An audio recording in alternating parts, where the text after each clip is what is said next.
deep in the mountains, there stood a circle of 6 stones, some shorter, some taller than others, some larger in girth, rough in texture, some smooth and formed and set to a space perpendicular to their opposite, and some set astray as if loosed by the wind from some unknown place, but all stood around a single point.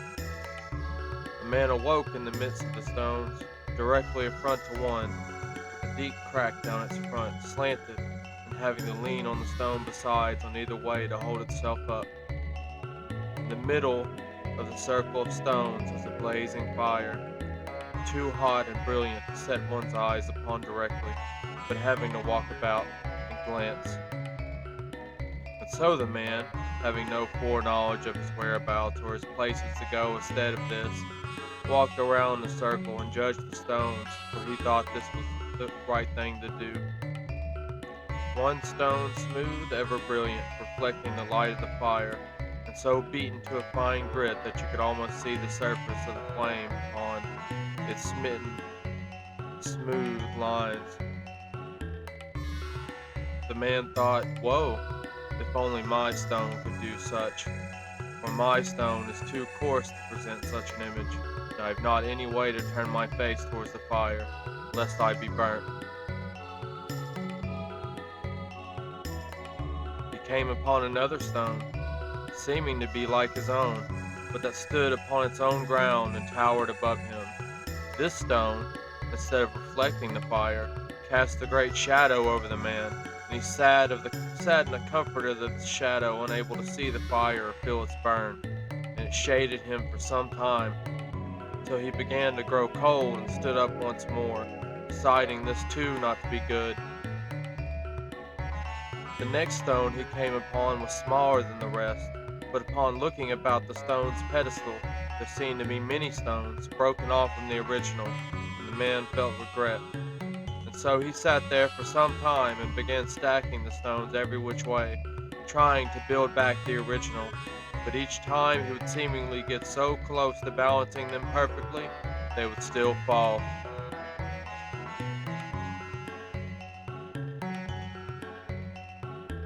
The man, led to frustration, went out from that stone onto the final stone, his own, which he had wandered from to seek others and judge them, so he thought rightly, for what was good except that which was good in his eyes?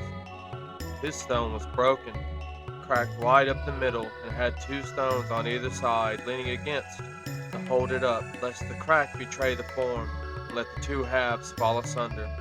Surely this cannot be my stone, the man thought. It is broken to unuse, and coarse and pitted with age and abuse. He walked forth and pushed the 2 adjoining stones away from the center, and so it was his own stone fell to the earth in 2 pieces. Riddance, he thought, for he was greater than all these, would accept no uphold from the 2 around. Something must have done this purposely to his stone. Someone must have broken it. Someone must have come upon it and saw that it was too great and split it down the middle to separate it from itself, because this was not the way that it was meant to be. And as he sat, looking down at his broken stone, he once more could perceive the heat of the flame behind him, and he would glance every so often, but only for a moment, for in his being he was afraid, for surely the light would offer relief, but the heat would burn his body through. A deep sigh escaped his soul, and glancing back at the flame, attempted to put his stone back upright, trying all manner of ways, but it seemed impossible as before, for once they had been so perfectly placed together, the 3 stones, but now they cannot be repaired, and he wept selfishly that his would not stand with the rest. No matter how hard he would try to keep the 2 adjoining stones held, they only wished to fall away. He would glance back at the flame, only to see that it had died down, enough for him to look upon it. And suddenly he grew curious and concerned, for the flame had burned ever so bright for as long as he could remember, and where was it now? He walked towards it. A pit lined with 12 jewels, and inner a flame seemed to afloat within the chalice of a shallow, golden bowl. Oh, he could finally look upon it, but as he walked, the flame grew dimmer, and dimmer still, until it was snuffed to completion upon reaching the border. Suddenly all was dark, and in a frightful panic the man fumbled in the dark for ages and ages upon ages and ages more still.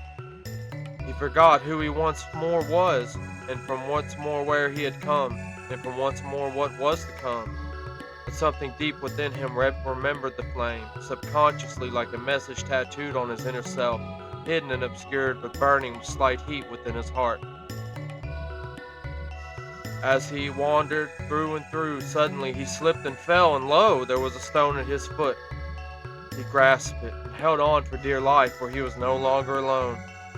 And as he wandered more, he would gather more stones, and more still.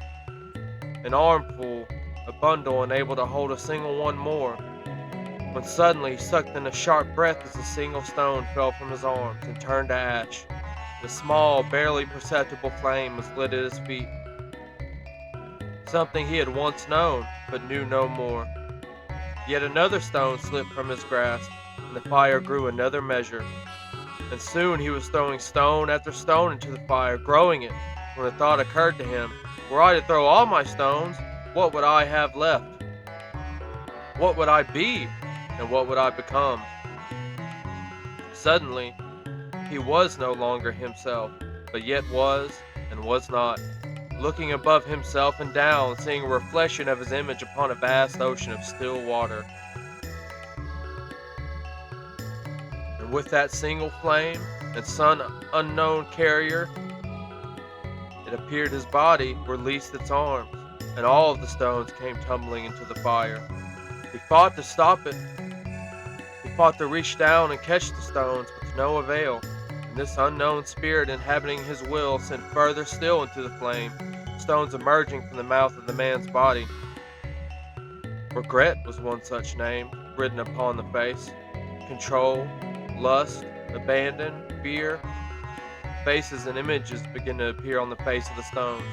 The face of his father, the face of those he had hurt, the face of those who had hurt him, the face of his mother, symbols and subtle messages, names from his past, things he thought he was, and things he thought he was to be, and people he thought he knew, and people he thought he would come to know, like passing images on a screen, racing by, understood, accepted it, and yet relinquished beyond his control.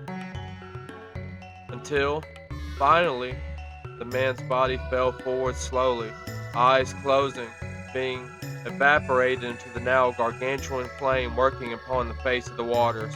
As his soul went forward into the flame, now not feeling the sting, and though still all was consumed by it, the shapes of its brilliant light still revealed further things, and these too went by, when there was only a single porous stone, cracked down the middle, yet being upheld by two besides now balanced once more. And then he understood.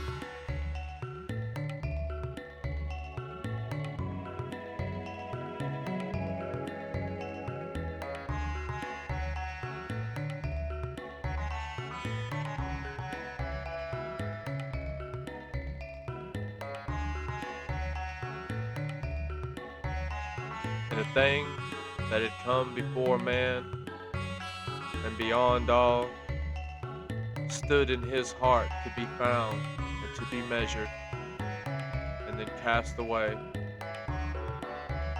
For what is man but what he lets go? And what is what he lets go but of the man?